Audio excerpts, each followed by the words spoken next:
by them or by me. And the one other episode that I was aware of, which was when two of our members, who were actually gay members, went out with badges saying they'd been kissed by Peter. I did get to hear of that, and I did personally ask that they take them off. They saw it as a joke. I mean, it was not a joke that would have been countenanced. So the one episode that I was aware of, I was aware of stuff in the press. Was it my job to intervene to rescue another candidate? In general terms, no. It wasn't clear till the last week that I was going to be the challenger. It looked as if it was, if you remember, New Labour and Old Labour with O'Grady challenging. So the answer is yes, I thought about it a bit. You might say, oh, well, you must have thought about it all. I actually didn't. I got on with the campaign, and in retrospect, I realise I probably should have intervened more. I've said that to Peter privately. I've said it publicly on more than one occasion, and I accept that. And also, I suspect, had you been 52, not 32, you probably would have done. Yeah. And just for the record, which again you remember, I mean, Peter was also advised never to say anything more than he was a gay rights activist. I mean, friends of mine, including gay and bi and straight friends, have said, in the end, we have to hope that the outcome was the right one, which is that Peter was left to be a phenomenal campaigner for civil liberties at home and around the world, and you were probably the more obvious parliamentarian, and that was probably, the right outcome in the medium and long term. Sir Simon Hughes there, who went on to serve as a Lib Dem MP for 32 years after that campaign. You can hear our full conversation by subscribing to the Iain Dale All Talk podcast on Global Player. Now, coming up in a moment, it's Wednesday's Cross Question. I'm joined in the studio by Stephen Flynn, SNP MP for Aberdeen South, a spokesperson on business, energy and industrial strategy in Westminster. Nickie, Aiken, Conservative MP for the cities of London and Westminster and Deputy Chairman of the Conservative Party. Alys Denby is Deputy Editor of the centre-right news site CapX, and Denise Headley, broadcaster, commentator and host of the Headley Highlight. She'll tell you what that is in just a moment. Questions to 0345 6060 973, and you can watch us on Global Player. On your radio, on Global Player, and Play LBC. Leading Britain's conversation. This is LBC.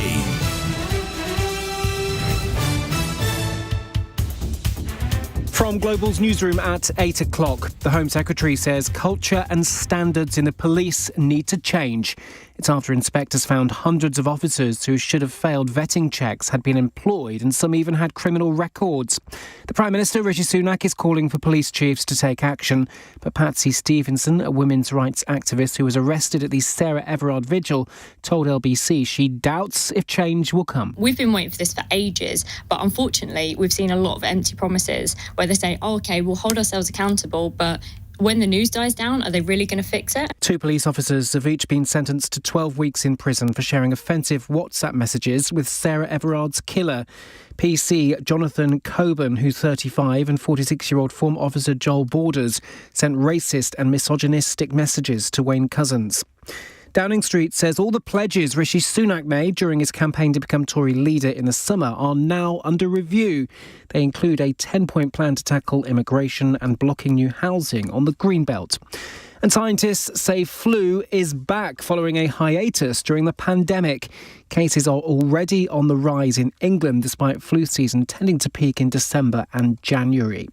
In the city, the FTSE 100 is closed down 42 points at 71.44. The pound buys $1.14 and €1.16. LBC weather: heavy rain for central and southern England tonight. Blustery showers in the northwest with a low of 5 degrees. From Global's newsroom for LBC, I'm Daryl Jackson. This is LBC from Global, leading Britain's conversation. Cross Question with Iain Dale. Hello, very good evening and welcome to Wednesday's Cross Question on LBC. I'm Iain Dale. Let me tell you who's on the panel tonight. We have two newbies. We've had a lot of debutants this week on Cross Question. We've got two more tonight. Stephen Flynn is SNP MP for Aberdeen South and the party's spokesperson for business, energy and industrial strategy in Westminster. Alys Denby is deputy editor of the centre-right news site CapX. Denise Headley, broadcaster, commentator and host of the Headley Highlight. You want access to that, just follow her on Twitter. And another old hand, not too old, but you've been on this programme before, have you? Nickie Aiken, Conservative MP for the cities of London and Westminster, former leader of Westminster City Council and also Deputy Chairman of the Conservative Party. They're here to answer your questions. 0345 6060 973 is the number to call. You can text 84850. And on Alexa, just say send a comment to LBC and say your question. It's as simple as that. And of course, you can watch the entire hour on Global Player. Call 0345 6060 973. Tweet at LBC. Text 84850. Cross question with Iain Dale. This is LBC. Right, let's kick off with Steve in Chelmsford. Hi, Steve. What would you like to ask? Hi, I'd just like to ask, do the panel think that the police are more corrupt and misogynistic now than they were in the 80s? I'm just thinking of a book that I read called Bent Coppers in the 80s, when the police were putting things in like what they called first aid kits and planting drugs on criminals in order to secure convictions, working with organised crime. I just think of the killing at Sydenham when a journalist was killed with a machete, and there was links to organised crime then. So you're referring to the report that was released today, alleging, about corruption in the police, the recruitment processes not being up to scratch. 18% of new recruits, this report reckoned, of the people that they interviewed were in some way inappropriate to enter the police force. Denise Headley, let's come to you first. Good evening. Do I think the police are more misogynistic now than before? I think there's more reporting and there's greater awareness.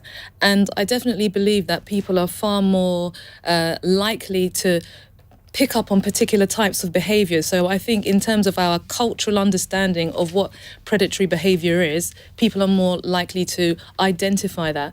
But I don't necessarily know, are they more misogynist? I think it's as bad. I think it's always been, I think it's consistent. I think they're consistently, not all police officers, but report after report identifies that they're consistently misogynistic, homophobic, predatory behaviour. And even the report today by the HMIC pointed to a predatory culture and recommendations from 2014 to 19 not being implemented.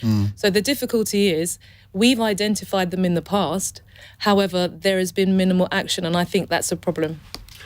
And on the organised crime thing, I remember, I think it was in the last series of Line of Duty, there was a plot line there where somebody infiltrated the police force. And you think, at the time when I was watching that, OK, it's a drama, I thought that's totally unrealistic. And then you read this report and you think, absolutely, it isn't. Alice? Yeah, I couldn't speak to what the police were like in the 80s. All I know about that's from Life on Mars. Leave that for me and Denise. We were there. I think these problems have a very long standing within the police. But I would say, what I do remember very clearly when Sarah Everard was murdered, I'm from London, I'm a similar age to her, and I remember very clearly thinking that this could happen to me. It could be anybody. And I think that there has been a fundamental breakdown in trust, particularly among women, and specifically for the Met Police. These are the people who are supposed to protect us from crimes like this, and instead they're perpetrating them.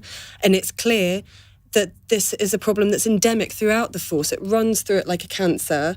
And I think the police are going to have to work very, very hard to turn this around and to regain the trust of the public in order to police by consent, which is, after all, how the system works. And that's part of the problem, isn't it? That there have been so many scandals over the past few years that public trust in the police has been eroded. And I like to think of myself as somebody who is pro-police, but the number of times I have to host phone-ins on this programme where I'm then accused of trying to undermine the police force. I'm not, but if you try and sort of hush up all of these things, that doesn't help either, does it? Yeah, I suppose a positive from this report is that they are shining light upon it, that there are recommendations that should be followed, that they're taking this problem of misogyny and sexual harassment within the force itself seriously. But I think they've got a lot to do to regain trust. That they can't protect their own female officers from harassment at work. It's unacceptable. Stephen Flynn, this report, I'm imagining, is actually about England and Wales, but there's going to be the same kind of issues, I guess, in Scotland too. Well, just to take the initial question head on, I'm afraid a bit like Alice, I can't speak with much authority as to what the police were like in the 1980s. You're all right, we know you're young. It's important to emphasise these things. But the reality is you're spot on. There is different police forces on these isles. Police Scotland is a separate entity. I'm not aware of anything nearing the allegations that have been, not just allegations, but the findings that have been produced today. I'm genuinely disturbed by them. I worry about the fact that people don't feel safe, that they think the police force, particularly in this city here, is not working in their interests. And I find it deeply, deeply disturbing that women in particular, on the back of the Sarah Everard situation, don't feel like the police are working to protect them. Now, we obviously seen the images during the protests on Sarah Everard and the heavy-handedness of the police in response to that, and that's etched in my mind when we're talking about these things. And I think in real terms, the police need to seriously up their game when they're dealing with such matters, and provide that public confidence that women in particular so badly need. Obviously, Nickie, you've got experience with the Metropolitan Police. You were leader of Westminster Council for, I was going to say many years, or should I say some? 3 or 4. 3 or 4, yeah. Well, I'm not sure that qualifies as many, but you will have had experience of this. It seems to me that part of the problem here is that it's not coming down from the top, and this has to be led by either the chief constables throughout the country or the head of the Metropolitan Police. That just hasn't happened in recent years. But I do have faith in Mark Rowley, the new Commissioner, and his deputy Lynn Owens. I've met with them, I've discussed it. They are equally appalled as we are at what's come out today, but also the Dame Louise Casey report that was published a couple of weeks ago at the request of the former Commissioner, Dame Cressida Dick. And look, I think part of the problem is the Metropolitan Police, and I talk about the Metropolitan Police because I live in London, but any police force has got to look like the people they represent. And I do think there's been moves over recent years that we've had more women police officers, we've had more police officers from ethnic minorities, but not enough. And I hope that the new Commissioner can really drive forward recruitment of people from all walks of life. But, if I was, somebody from an ethnic minority, and I'd be interested to know what Denise thinks about this, why would you want to come and work for the police at the moment when all we hear is that it's full of racists, homophobes and misogynists? I think this is a minority of police officers. I think we have to remember there's 32,000 police officers in the Met, and there are thousands of more police officers across the country who do a brilliant job every day.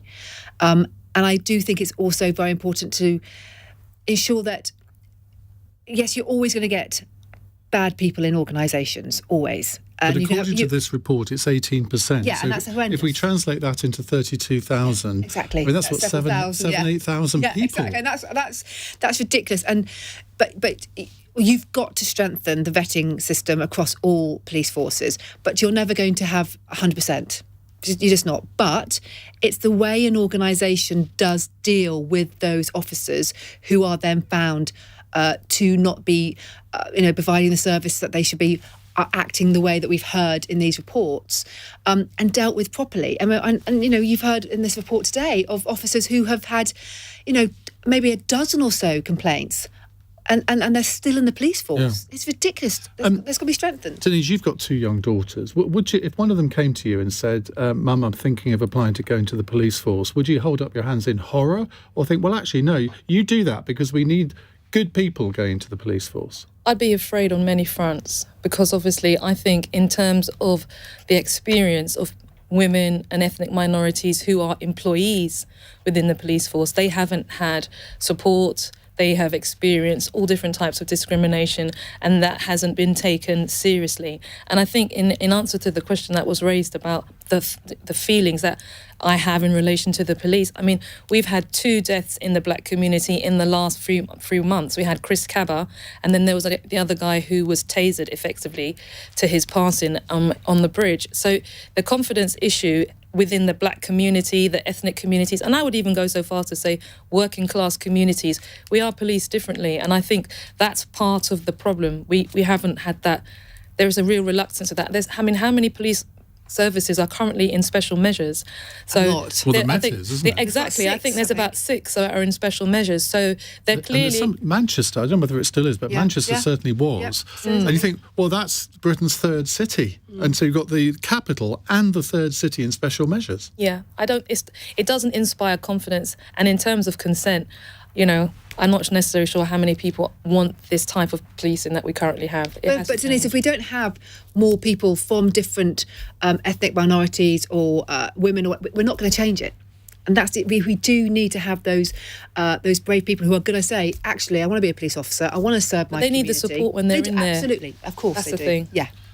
But, I mean, to the 3 women on the panel, if you were walking home from this studio tonight and a male police officer approached you on the street, would your immediate thought be to be a bit frightened or to think, oh, that's nice of him to come over and talk to me? I wouldn't. Nickie? I would be very calm, but I'm in my 50s, and so I wouldn't be concerned. If I was a young woman, I don't know. I'd be interested to know what Alys thought. I think, to be honest, I'd be confused as to why he was approaching me when I wasn't breaking the law and just going about my business. And I think I would be a bit worried. Yeah, I'd be intimidated by the situation. Because you don't look like a criminal, Alys. I have to tell you Thank you. this. I mean, but the issue is, Iain, you won't see police officers on the street. That's one of the biggest problems we've got, particularly in Westminster and central London. We do not see police officers walking in the streets. So I don't think that's actually going to happen. Another thing I'd like to pick up on that is that it's not just the problems with serious crimes like murder and with sexual harassment within the force itself. People have lost faith in the police to even solve or prevent petty crimes. There's a survey from More in Common that found 69% of people think the police have just given up on low-level crime like burglary, like antisocial behaviour, which make a community feel an unsafe and unpleasant place to live. So as well as sorting out their internal culture, the police need to get back to actually solving crimes. I was going to utter that famous phrase, back to basics, but that didn't go down too well in the 1990s. I remember back to basics. Yeah. I remember We're that. I'm old enough to remember that. Right, we'll take more of your calls in a moment. 0345 6060 973 if you'd like to ask a question of our panel. You can text your question to 84850 and you can do it via Alexa. Just say, Alexa, send a comment to LBC and then just say your question. It's 8:15. This is LBC.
Cross Question with Iain Dale on LBC. Text 84850. It's 19 minutes past 8 on LBC. 0345 6060973 if you'd like to ask a question of our panel. Now, just referring back to the last question, Greater Manchester Police was in fact taken out of special measures last week after 22 months. So we now have the Met, Cleveland, Gloucestershire, Staffordshire and Wiltshire all in special measures.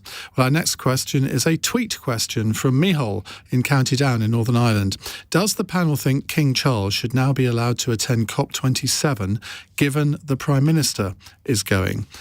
Stephen Flynn from the SNP. I mean, what's the point of being king if you can't just do what you want to do? I mean, Charlie, get on the flight and go to COP if you really do care about this, which I believe he does. The wider issue here, though, is the fact that the Prime Minister said he wasn't going to go. It was briefed that he wasn't going to go. And now, of course, he is going. He's following in Nicola Sturgeon's wake and following her over to COP27. And it's important I'm sure that was a key part of his decision. You know, it is, and it would have been because Scotland is leading the way. Scotland is leading the way when it comes to renewables. We've got a fantastic story to tell. We have 25% of Europe's offshore wind capacity, our tidal, our wave. It's all right, 25% of Europe's offshore wind capacity, yeah. To the extent that at this moment in time, just 14% of Scotland's electricity usage comes from gas. In fact, if I was to look at my phone at this moment in time at the National Grid, you'd probably find that 0% of Scotland's electricity just now, given the wind is hooring a gale outside. Is that what you do on your phone? Look at the National Grid? It is, I'm afraid. My Twitter often shows me up in that regard. It's important, though, because we're talking about the biggest existential crisis facing humanity. The Prime Minister should be there, the First Minister should be there, the King should be there, and everyone should be focused upon solving climate change, bringing everyone together. It's interesting and making sure that other countries come with us. Greta Thunberg has said she's not going because she thinks it's just become a talking shop and a sort of corporate lobbying event. Well, you can't really blame her. I mean, we had a situation at COP26 where Alok Sharma, as president, was essentially in tears on the final day because we still had nations wanting to burn coal to create electricity. Utterly absurd given the technological advances that we have. And like I say, Scotland is really leading the world in this field. It's important that our message is taken to COP, not just in terms of our export potential. We've got that message in case you're in any doubt. But that we can sell that message elsewhere and take the world with us on that journey to save the planet. Nickie, first U-turn of the Rishi Sunak government. He's decided to go. Why? I mean, when he said that he wasn't going initially, I thought that's a bit weird. And I know the justification was, well, we've got the budget on the 17th of November, so he had to prepare for that. But he's not Chancellor. He's got a Chancellor to do that sort of thing for him, hasn't he? But we are in a massive economic crisis. And, you know, one of the reasons why he is now Prime Minister is because of, what happened with the mini budget under the previous administration. And having been former Chancellor, he really knows what needs to be done. So I absolutely understood why he would put domestic policy ahead of going to COP27. I'm delighted that he's going now, absolutely. But I don't have a problem with the King going, to be honest. You know, King Charles has for decades been leading this campaign. I don't think we would be in this country. He's king now. He can't be involved in a campaign, can he? Look, it's not particularly a campaign. It is a huge global climate emergency, and he has got the knowledge and experience of campaigning in this arena for decades. But you know, he, as you say, he is the king. I don't have an issue with him going, but he's not going. Alys, do you think he should go? Because if he did go, I mean, he is the ultimate example of British soft power, isn't he? And in that kind of environment where you've got world leaders from all sorts of different countries, it might be quite advantageous for him to be there. To be honest, I'm not convinced really about the merit of either Rishi Sunak or the King going. I think these things are largely aesthetic. I think the real work gets done by officials behind the scene, and the COP events are a bit of a photo shoot. And I'm frankly a bit disappointed by this U-turn by Rishi Sunak, because I was hoping that we were kind of moving away from this kind of, you know, politics by how things look towards a more serious version. It seems like he's been boxed into doing this because Boris Johnson was going. And I'm not convinced that anything will be decided differently from what was decided at COP25 or COP26. So I think maybe there is a case for the king going, because gesture politics and soft power, I think, are more appropriate there. But to be honest, I think we should be judging the government by its actions on climate change, not by the photo shoots it attends. Denise? I think if he attended, it would raise the profile about their own, or should I say the royal family's own legacy for climate change. Because if you think about a lot of indigenous communities and their experience of it, they are in a very difficult position because of many of the things that happened in the past, not necessarily wanting to go to that point, but I think it would shine a light personally on the Windsor family and the structure. And I don't necessarily know if that's a good thing for the king at the moment, because I don't necessarily think people have a particularly strong view about him, especially in a lot of the Commonwealth countries, and they face really difficult climate crises. So I don't necessarily know if he should go. But he's got a long track record on this subject, hasn't he? He does have a long track record on the subject, but I also think that the problem is that,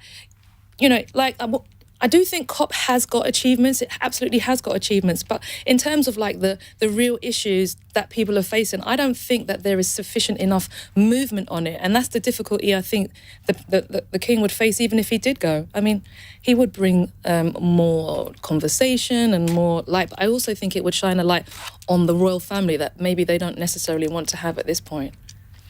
OK, let's move on to another text question from Thomas in Gretna. I travelled through Gretna on the train not that long ago, and I had a profound experience, Stephen, doing that, because I felt as if I was coming home, because my family come from New Cumnor. It was just up the line from Gretna. You're always welcome. Really strange feeling. Anyway, this is the question. The Scotland Secretary, Alistair Jack, today called Nicola Sturgeon's economic plans for independence utter pish. He's since apologised, but was he in fact being kind? And we should also point out that Labour Shadow Scotland Secretary Ian Murray had to apologise for calling the SNP MP Angus MacNeil ridiculous and pointless during today's Commons debate on Scottish independence. I'd have thought that was a fairly mild insult. Are people apologising a little bit too much? We can add that into the question. Stephen, let's come to you first. Well, I was in the chamber for the debate. I think Alistair, in fairness, was quoting the views of someone else in that regard, because I tried to intervene on him to ask him for a little bit more detail in relation to the comments that he'd made. But look, if we're looking at the... It's fairly mild, though, isn't it? Utter pish. What does pish mean?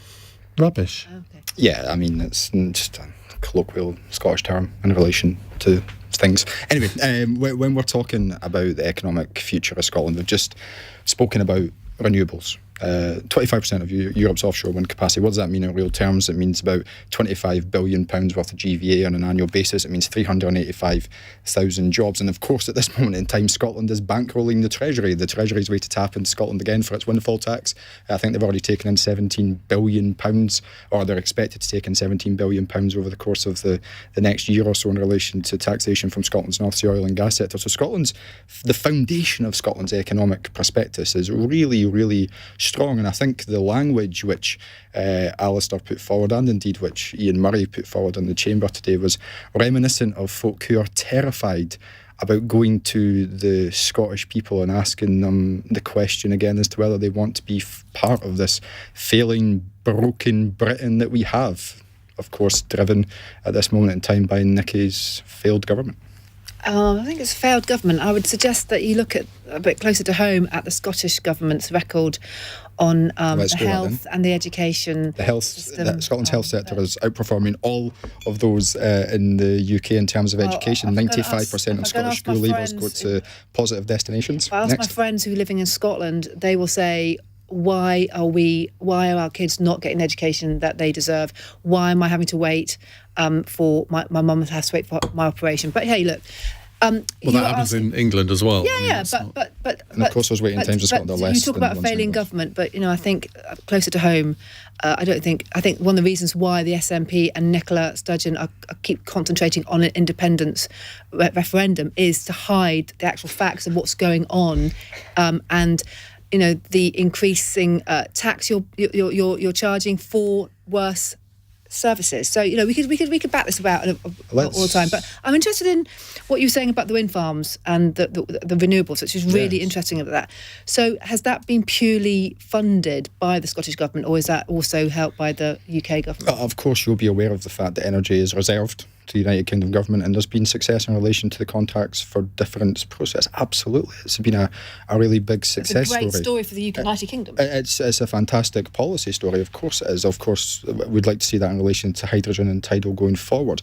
But what it identifies is, if we're going to talk about it in a success story, is the fact that Scotland has a huge renewable potential that we're all looking to harness. And I suppose the question Scotland's is, independence. Would that have been possible without the input from the UK government? Yeah, of course, contracts for difference as it stands is essentially the government borrowing to give private companies the opportunity to then invest, and at which point they're all starting to pay back. Indeed, some of them are paying back more money than this one's anticipated, given the high price of electricity. So Scotland's in a really good place. But just on the subject of the economic plans, as I understand it, Nicola Sturgeon has laid out plans for a new Scottish pound, and yet, if you want to join the EU, you will have to adopt the euro. The European Commission has made that abundantly clear in the last week. I'm very surprised that they've made it abundantly clear, because, of course, a number of nations which have recently joined the European Union do not, of course, have the euro, Croatia being the obvious and most prominent example. So no, that is not the case. But that's what the Commission have said. No. It's not just an opinion. No. They've actually come out and said that. Well, if they've said it, why is there European nations at this moment in time who don't have the euro? Because it's not a Because stringent Croatia requirement. is a different type of economy to Scotland. It is not a requirement for gaining entry to It's the for European them, Union. apparently. No, it's clearly. Well, I mean, it's clearly not that.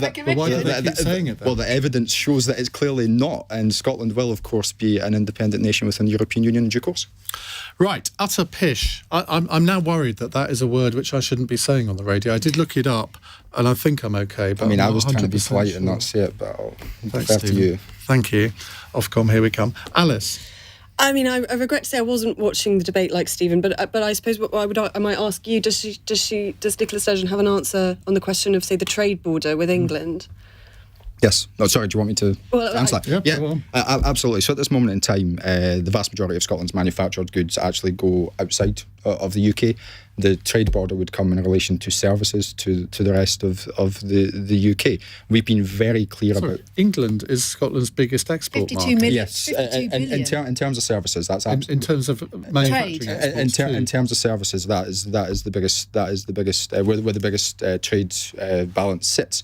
But what we've got to look at in this respect is that operates because we're part of the United Kingdom. If you look at Ireland at this moment in time, what Ireland are doing in terms of growing their export market exponentially shows a clear example you can make of being in a market, not of 60 people, Alice was asking 60 million about the people, but 500. England-Scotland border, because it seems to me that it would be the Northern Ireland Protocol writ large.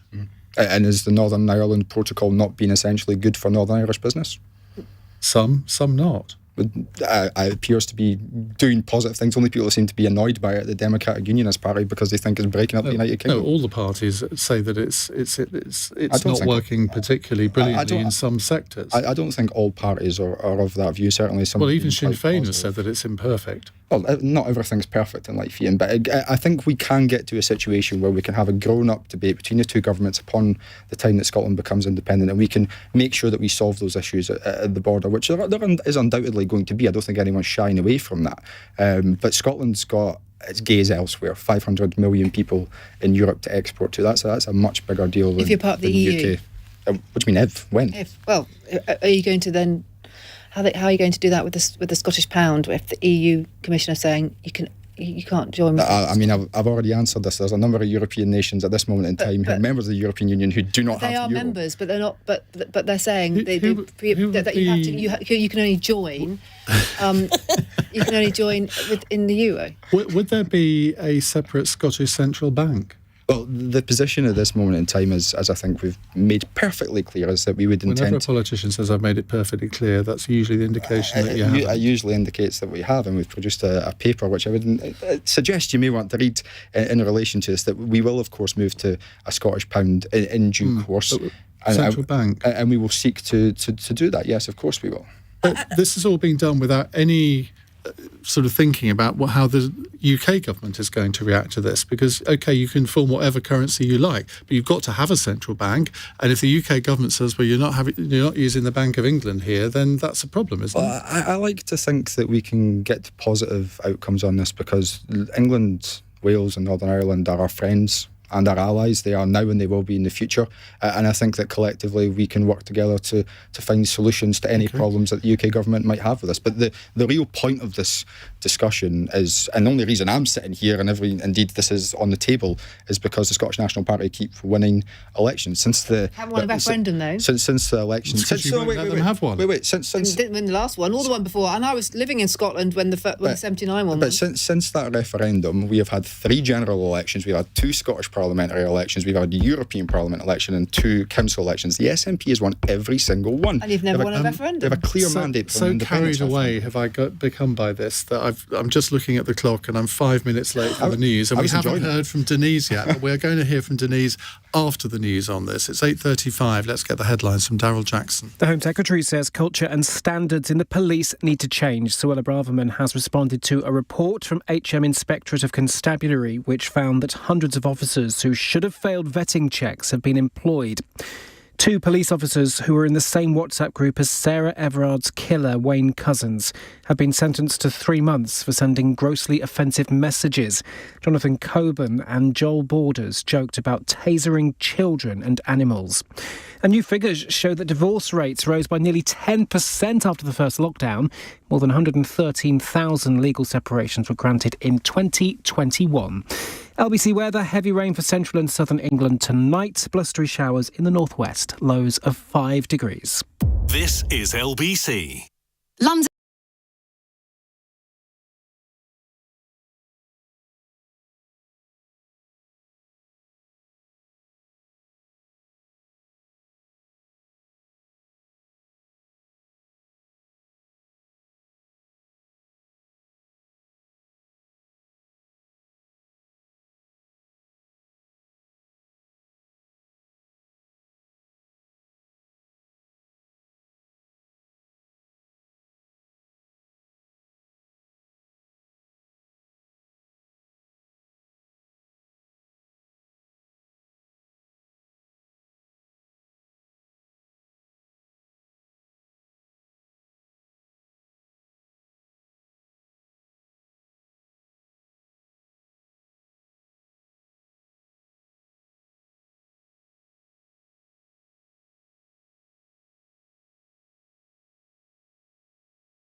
Cross Question with Iain Dale on LBC. Call 0345 6060 973.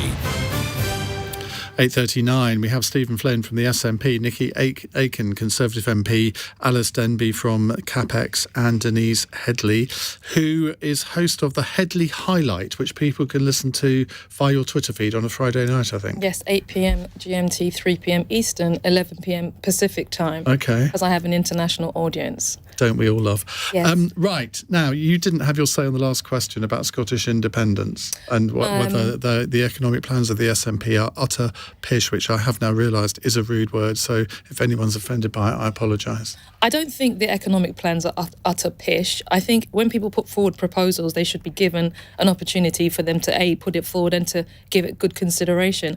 When I hear about the referendum in Scotland, I always think about the referendum we had here, and it's effectively a smaller microcosm of what that is. And the arguments that were put forward for England, or should I say for us leaving the European Union, I'm sure will be similar to the same arguments that we put forward for Scotland. So I think it's going to be a difficult position not to agree to at some point. OK, well, let's move on to another question. Oh, before we do that, though, we should make clear that, Stephen, you said that Croatia wasn't a member of the Eurozone. It is actually joining on the 1st of January, but there are other member states which don't use the euro, but they've all been in the EU for quite some time. Bulgaria, Czech Republic, Denmark, Hungary, Poland, Romania and Sweden. Many examples, as I said. OK. I'd like to feel vindicated. Let's not continue with that one.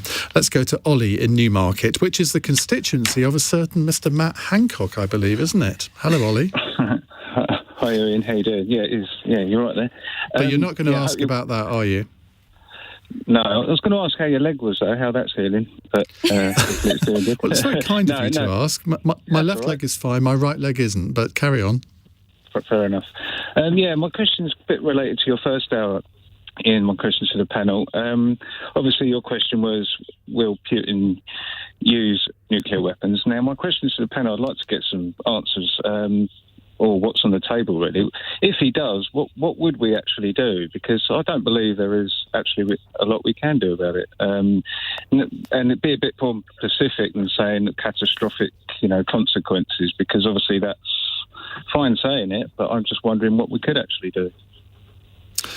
Well, we did cover this in the first hour of the show, and it's based on a New York Times report that senior military figures in Moscow have been talking about using tactical nuclear weapons against Ukraine. So how should NATO respond if that happens, Nickie? Well, not in kind with a nuclear response at all. I think we've got to do everything we can, the global community, and that includes the likes of China, has got to persuade Putin that even trying, his nuclear option is not an option. And, we've seen that the Russians are trying to make the case against Ukraine, that the Ukrainians are planning a dirty bomb. They went to the UN last week. That has had no credible backing at all, and the UN have been very clear that they know what the Russians are up to. But we've just got to make sure these sanctions continue to bite, and we've got to do all we can to ensure that the Ukrainians have the defensive and the offensive weapons that they need to push the Russians back out of their land. But Denise, the problem here is that if Putin's military generals go to him and say, we are losing this war, which a lot of people seem to think they are, the only way that we can win it is to deploy a tactical nuclear weapon. What do you think Putin would do? If I'm honest, I don't want to consider what that would look like, because in all of my years, I think we're in a really, really dangerous situation, and we should be doing our utmost to focus on a peaceful resolution to the conflict.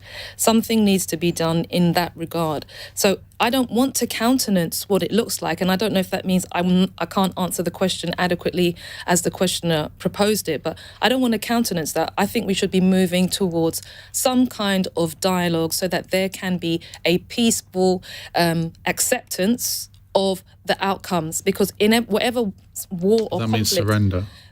In every conflict, let's think about it, across the globe that they've been since time immemorial, there has to be compromise.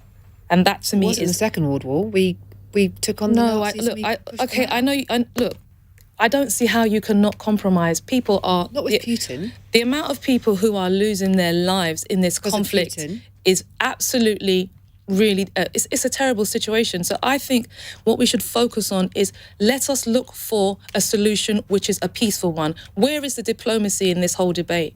That's what I'd like to focus on. There was at the beginning, but then he wouldn't listen. And I think, I'm sorry, I just don't agree with you, Denise. If we give in to Putin now, who's next? Estonia, Latvia, Lithuania, Poland, Moldova. He will not stop. This is just the beginning, and that's why the West I don't accept that this is the and beginning, the NATO. Nickie. I'm sorry. I don't accept that this is the beginning. I accept that we are in a conflict that can be resolved. All conflicts can be resolved. Surely it's up to Ukraine to make that decision. It's not up to countries outside of the conflict. Well, obviously we're having a conversation and we're giving an opinion. So, in terms of the conflict, everyone needs to come to the peace table, and that's what I'd like. It's not the beginning, actually. If you think about what he did in Georgia, and then he went into the Crimea, this is not the beginning. Actually, this is a pattern that he goes in. We ignored him. The West ignored him in Georgia. We completely ignored him in Crimea, and this is why he keeps continuing to his illegal invasions. And we've got to do everything we can to support Ukraine. Alys. I think on this, I defer to Ukrainian voices, and it was the Ukrainian Foreign Secretary who said some time ago at a NATO conference that the deal that Ukraine is offering is fair.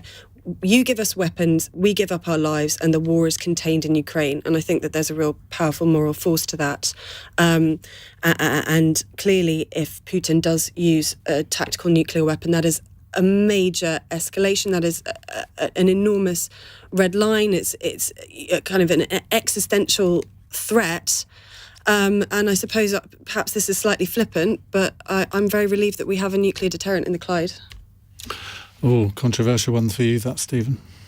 It is, and I'm happy to address it if that's necessary.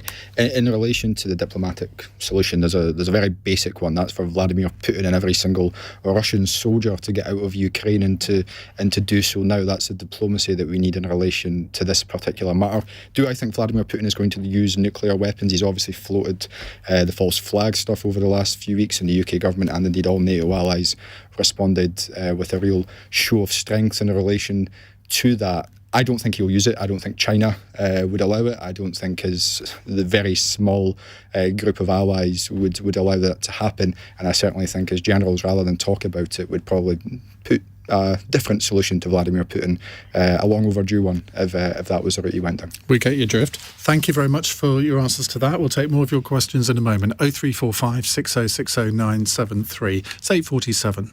LBC.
Cross Question with Iain Dale on LBC. 8:51 on LBC. Stephen Flynn, Nickie, Aiken, Alys Denby and Denise Headley with us answering your questions. Gwenny in Edinburgh says, what a lovely woman Denise is. She's very diplomatic, shows empathy and willing to debate rather than dictate. That's not my memory of our programmes together, Denise. Right, let's go on to another question. It's a text question from Diane in Loughborough. Albania's Prime Minister says Suella Braverman and the government should stop blaming Albanians for our border problems. Is he right? Nickie Aiken, I know you really want to answer this question. Chomping at the bit at that one, Iain. Yeah. Look, I think we have to look at the facts. A quarter of the illegal immigrants that have come over on boats this year, around about 10,000, have been from Albania. And the vast majority You're calling of them... them illegal immigrants? Well, they're coming on boats. It's not illegal to claim asylum, is it? Well, as far as I'm aware, Albania is a safe country. It's a very poor country. Absolutely, it's very poor, one of the poorest countries in Europe. But it is a safe country, and the Prime Minister of Albania, I'm sure, wants to ensure that people stay in his country and grow the economy and grow their society. But so let's look at the facts that people are coming over here. They're being trafficked by these gangmasters from France over on boats. They're risking their lives, and so we've got to do something about that. And surely the last thing we want is people coming on boats. It's and we've got to get a grip of this, of course, and we've got to ensure that we do have. And I think it's very unfair to say that we have not welcomed refugees. This country is built on migration. I think the vast majority of us probably around this table came from people overseas. I know I did, and I'm very proud of them. There's a bit of a Scandi look about you, if I may say so. Yeah. I don't know. I'm going to have to do my DNA and find that. I've done that. Have you? I'm going to do that. I'm 11% Middle Eastern. Are you? I can see that actually. Anyway, so look, Albania is a safe country. 10,000 people have come over by boat in the last year. A significant number of those are single adult males. We've got to get a grip of that. Stephen. This whole discussion depresses me massively. Let's look at the context. The UK is, in terms of asylum seeker applications, is something around the 16th in Europe, as I think I read earlier. The issues in and around why folk are going on these dinghies and coming here are well versed. Of course, we've got a situation in Albania where we need to get a little bit more clarity as to what's actually happening there. But in the grand scheme of things, most folk are coming from Afghanistan, they're coming from Syria, and so on and so forth, war-torn countries. And they're choosing to come here by dinghy because there's no safe legal routes into the UK to claim asylum at this moment in time. There's been a complete breakdown of relationships with our neighbours. In France, a lot of that's been driven by the rhetoric of the UK government on the back of Brexit. If we want to solve this solution, and we hear this term from the UK government at length, compassionate conservatism, let's show a little bit of compassion to our fellow human beings who are doing nothing wrong by seeking asylum and coming here to do that. What about the numbers of people from Albania? Because I think it is a fair question. When a quarter of the people that are coming over the channel are from a safe country, questions have to be asked. I think that there is a specific issue that needs to be addressed in relation to that. And Nickie referred to it in relation to some of the trafficking suggestions that have been put in place in relation to that, and really need to drill down and find solutions to that. In order to do that, we need to obviously speak to the Albanian government on level terms and try and find some answers. But let's be real.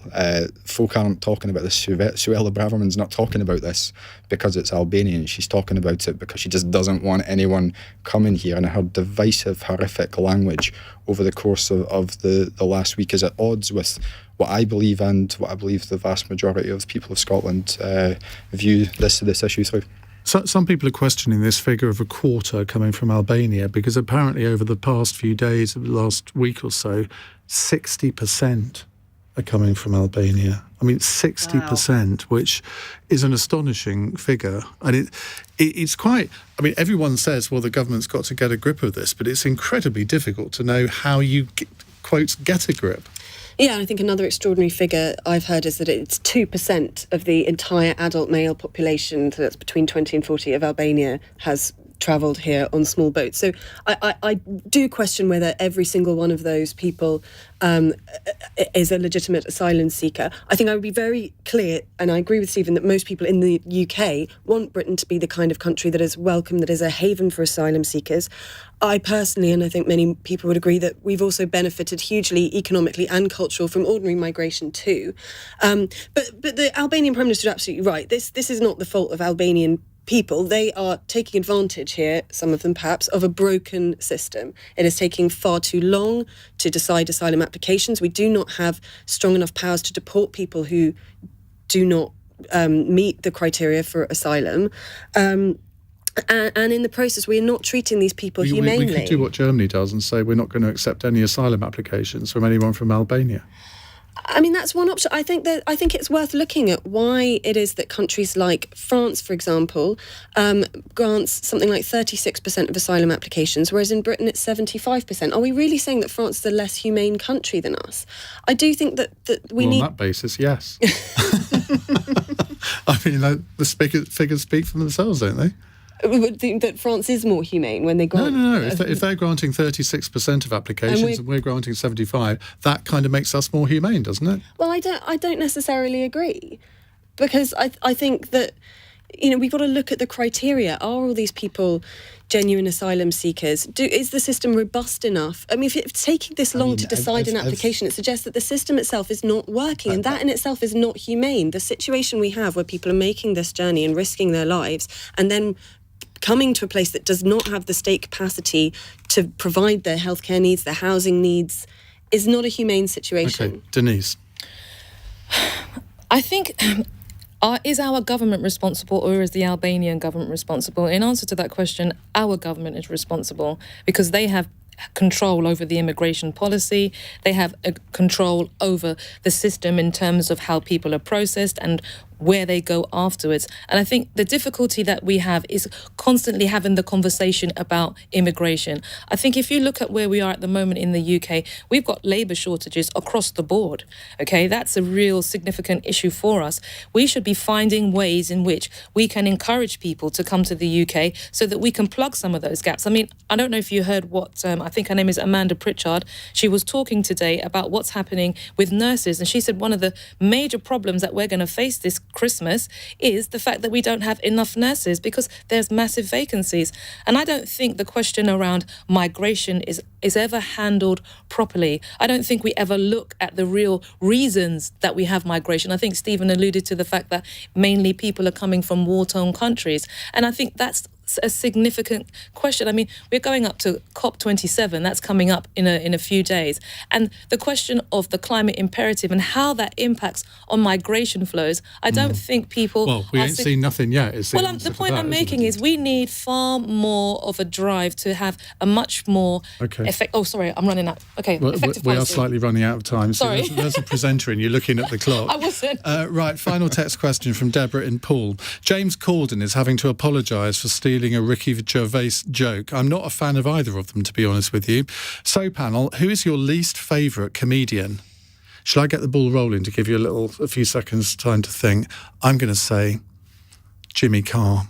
I don't find him funny, and his laugh really irritates me. Does it have to be in modern or any I'd say Bernard Manning. And I was brought up in the 70s, and I remember that programme, The Comedians, and they were dreadful. They were racist, they were sexist, and it was on British TV. And so him and his ilk. Thank goodness they've gone. Stephen? Matt Hancock.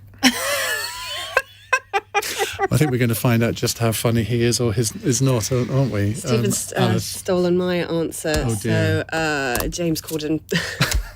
No, you can't say that. He's a West Ham fan. Bernard Manning and that whole era of comedy. Grim, yeah. OK, well, thank you very much indeed to all of you. We had some very complimentary remarks about tonight's panel. Thank you very much for a spirited debate. To Stephen Flynn from the SNP, Nickie Aiken from the Conservatives, Alys Denby from CapX and Denise Headley from Denise Headley. We'll be talking about diabetes in a minute because there's been a 23% increase in young people getting diabetes. Why is that and what can be done about it? I want to hear your diabetes stories over the next hour. It's 9:01.